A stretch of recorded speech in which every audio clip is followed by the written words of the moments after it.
Phone tapping వ్యవహారంలో రాధాకిషన్ రావు gang అక్రమాలు భారీగా బయటపడుతున్నాయి.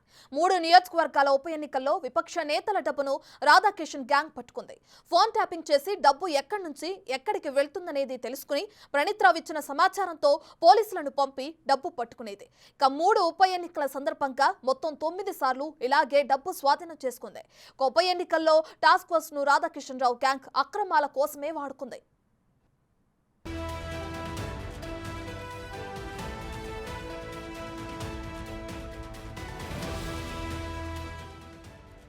డబ్బుకు సంబంధించిన ప్రతి విషయాన్ని రాధాకిషన్ టీం ప్రభాకర్ రావుకు చేరవేసింది.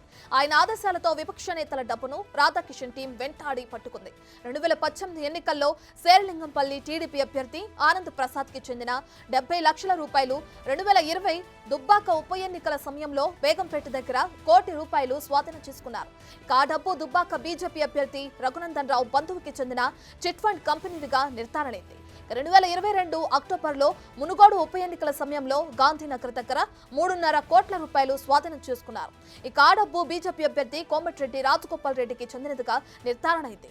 2023 అక్టోబర్లో బంజారా హిల్స్ లో ₹3.35 కోట్ల స్వాధీనం చేసుకున్నారు. ఆ డబ్బు కాంగ్రెస్ పార్టీ సపోర్టర్ ఏఎంఆర్ ఇన్ఫ్రాకి చెందిన మహేష్ రెడ్డిగా నిర్ధారణ అయింది. 2023 అక్టోబర్లో తారనక వద్ద 22 లక్షలు, మరో చోట 15 లక్షలు పట్టుకున్నారు.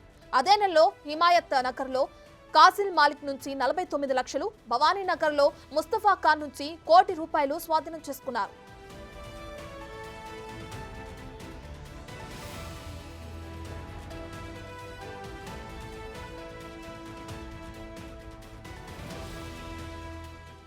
బీఆర్ఎస్ కీలక నేతల ఆదేశాలతోనే వారి ప్రత్యర్థులపై రాధాకిషన్ రావు టీం నిఘా పెట్టింది.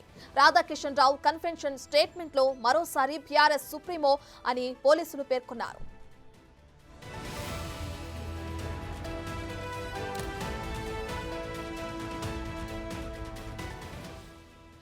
ఇక తెలంగాణలో హాట్ టాపిక్ గా మారిన ఫోన్ ట్యాపింగ్ వ్యవహారం రోజుకో మలుపు తిరుగుతుంది. దీనికి సంబంధించి మరిన్ని వివరాలు మా ప్రతినిధి సురేష్ అందిస్తారు. సురేష్, ఇప్పటికే చూసుకుంటే కొంతమంది బీఆర్ఎస్ కీలక నేతల ఆదేశాలతోనే రాధాకిషన్ గ్యాంగ్ మొత్తం ఫోన్ ట్యాపింగ్ వ్యవహారం చేపట్టి దానికి సంబంధించి ఎక్కడి నుండి డబ్బులు ఎక్కడికి చేరవేస్తున్నారనే ఇన్ఫర్మేషన్ మొత్తం తీసుకున్న డబ్బులను స్వాధీనం చేసుకున్నట్లు కూడా కీలక విషయాలు బయటపడుతున్నాయి. దీనికి సంబంధించిన లేటెస్ట్ అప్డేట్స్ ఏ విధంగా ఉన్నాయి సురేష్?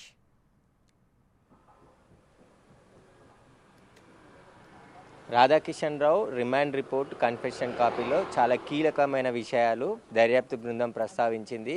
ఎక్కడెక్కడ వెళ్ళారు, ఎవరెవరి డబ్బులు సీజ్ చేశారు, ఎవరెవరు పాల్గొన్నారు ఆపరేషన్లో మొత్తం పూసగుచ్చినట్టు రాధాకిషన్ రావు మొత్తం వెల్లడించడం జరిగింది. అసలు ఏం జరిగింది, టాస్క్ ఫోర్స్ టీం ఏం పనిచేసింది అనే అన్ని విషయాలపైన కూడా దర్యాప్తు బృందం దర్యాప్తు చేస్తుంది.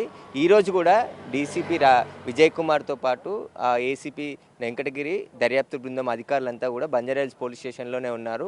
ఈ 4 నిందితులు ఇచ్చిన స్టేట్మెంట్ ఆధారంగా ఇంకా ఎవరెవరికి ఫర్దర్గా నోటీసులు ఇచ్చి ఇన్వెస్టిగేషన్ పిలవాలనే చర్చ జరుగుతుంది. దానికి సంబంధించి పూర్తిగా ప్రిపరేషన్ జరుగుతుంది. నెక్స్ట్ పొలిటికల్ లీడర్లనే విచారణకు పిలవబోతున్నట్టు కూడా సమాచారం ఉంది. రేపు లేదా ఎల్లుండి ఖచ్చితంగా విచారణకు ఎదుర్కోబోతున్నారు. వారికి ఇన్వాల్వ్మెంట్ పూర్తిగా ఆధారాలతో సహా బయటపడింది కాబట్టి నెక్స్ట్ వాళ్ళకే నోటీసులు ఇచ్చి విచారించబోతున్నారు. ఇక రాధాకిషన్ రావు ఒక టీంని ఏర్పాటు చేసి central zone task force SI ద్వారా ఈ డబ్బులన్నిటిని కూడా రప్పించాడు.